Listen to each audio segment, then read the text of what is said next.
Hi, Kyle Bellikapitsky here from New York State PTA. I'm so thrilled this morning to be joined with Dana Nelson from Armoured One, our fantastic school safety partner. We're really excited this morning to talk about the One training program and really dig into what it means to keep your students safe in your school buildings and on buses.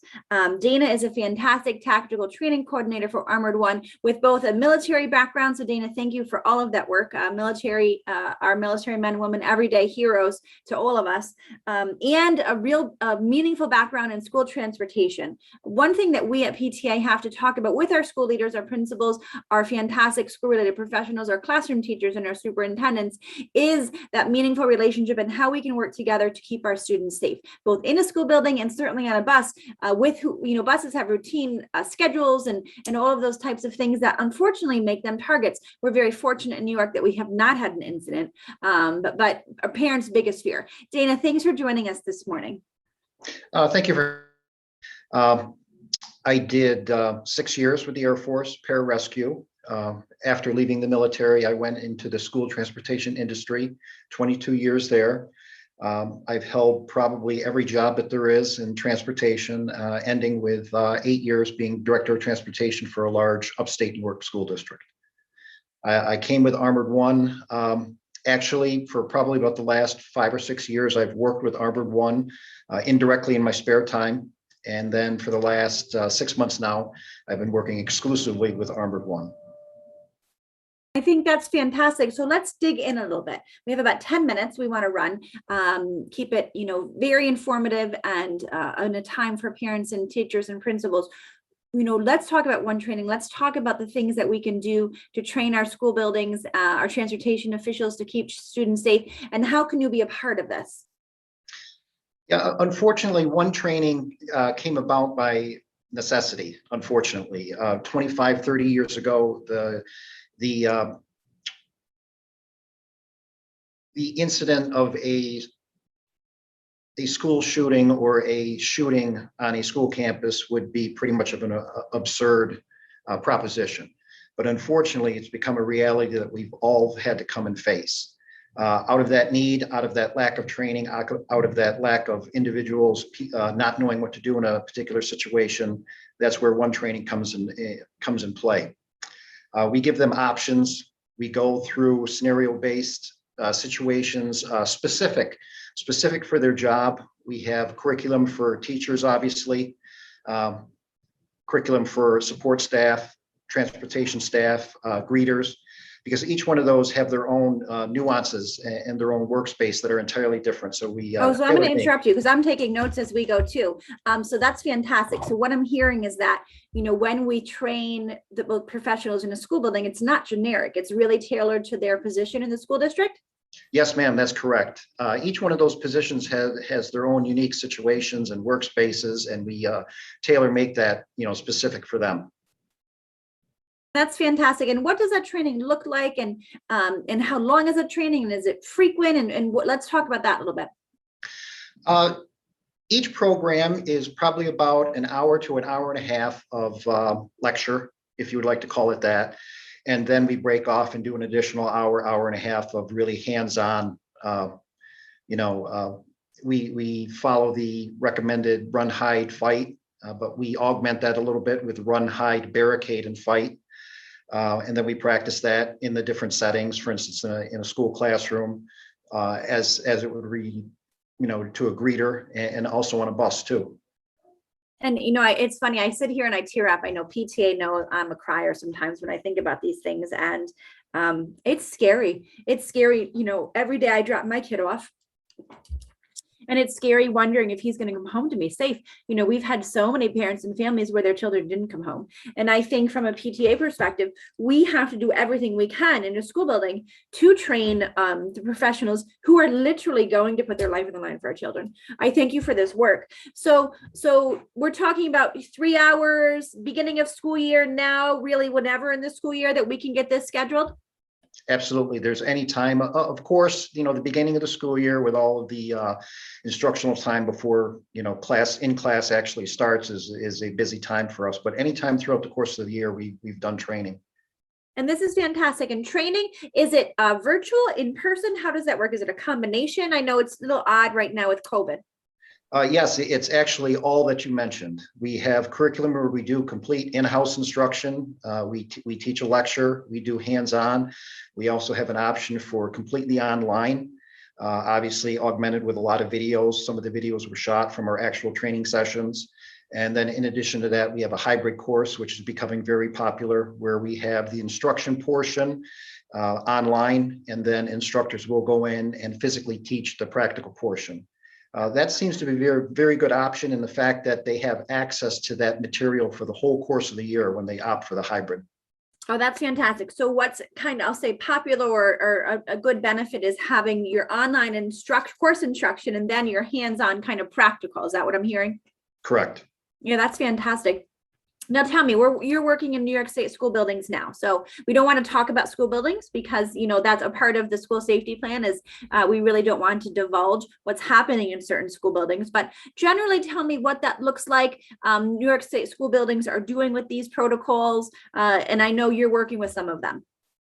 Yep, we're coming in, we're doing trainings. In addition to that, there's also assessments that can be done to give a reading on how secure your building is. And they've taken our recommendations and running with it. Yeah, and this is fantastic. This is a conversation that you all have to have. Like I said, we are fortunate that we have not had a mass shooter situation in New York State. Most of the other states are not as fortunate. And so US PTA leaders, US principals, US superintendents as teachers have to have this conversation. In New York State, you're required to have both a district safety plan and a school building safety plan. Some of those are public. The district is more general on your website. Obviously, the building level school safety plan is only shared with law enforcement.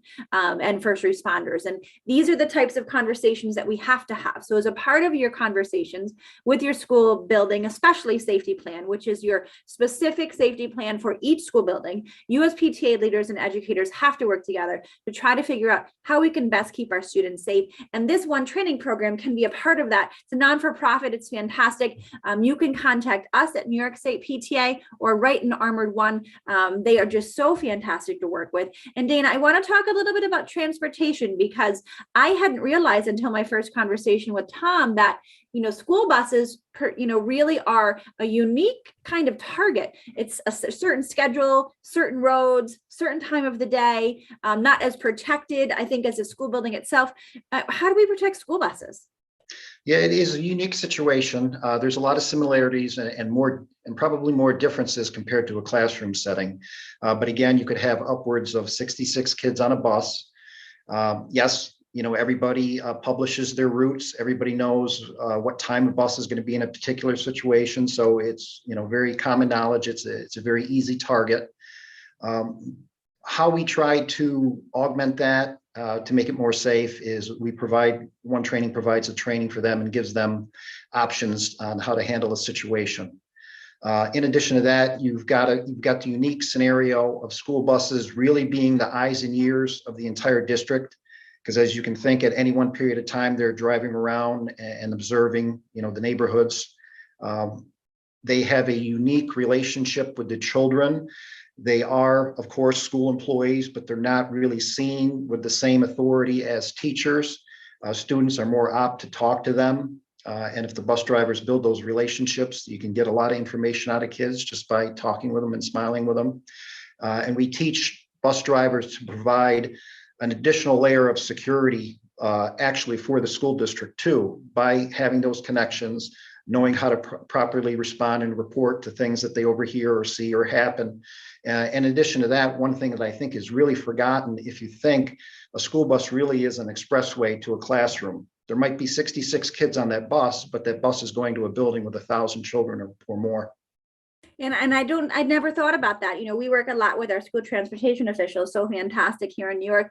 And I had a recent conversation with them and they felt the same way. They really are, whether it's unfortunately an active shooter situation or now with COVID or some other, they often spend a significant amount of time with our students on our buses in New York State. We have some students that are on the bus for an hour and a half in the morning and an hour and a half at night. So 3 hours they are actually spending with children. And just like all of our other fantastic educators and school-related professionals, they would do anything to keep them safe.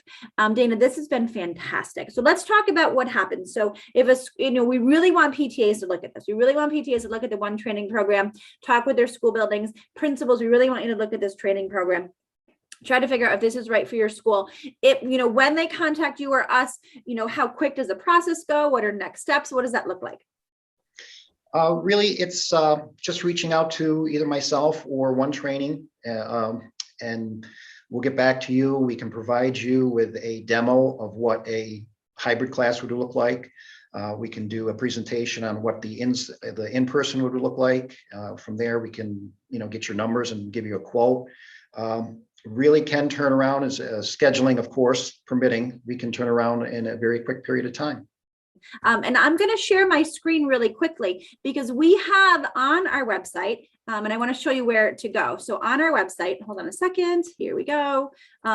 Under our both Alliance partners and our virtual exhibit hall, we have an entire website that's devoted to Armoured One and One training.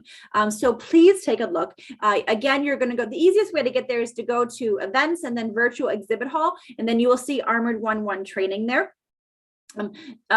They have videos and learn more, and we have links right to One training sites. We talk about that online and in-person training. We talk about the different courses. You can see some more information. The One training website itself is fantastic, and let me link you there.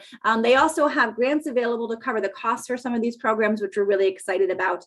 And then you can again go to the education section on the website and talk and really look into what we're talking about, virtual training and on-site training. And again, really, really important is that One training, and you guys know this as New York State educators, is available through BOCES for BOCES aid. So really reduces the cost to the school district itself as a reimbursable, which is fantastic. So it looks like it's on two coasters in Herkimer and OC and BOCES. If you are not in those BOCES, you would still, cross coaster to receive a significant discount for the school district to have this fantastic training. We really, really highly, want you to talk about this with your school community. Everyone should be having this training. It just provides, or some training, it provides really your school building personnel the confidence they need, unfortunately, if they ever have to deal with a situation like this. Dana, what did we miss? I think we covered everything very well. It's just that our training is not only specific, obviously, to a school setting and all the different positions within a school setting, but it also translates over to everyday life as well. I mean, if you're up on the news, we had that incident in Collierville, Tennessee, where there was a mass shooting at Kroger's. Yeah. I've actually been in that Kroger's. That's where my in-laws live. I've been in there with my father-in-law. Luckily, they're away on vacation, or they might have been shopping yesterday. But that training that we provide translates into any environment, and that's would directly translate over if there was an incident that occurred. Yeah, and that's just so important. We know this week we've had 2 school shootings in our country that we at least know about, that we are notified about. So it is real. It is something that we have to talk about. It is something that we have to continue to support.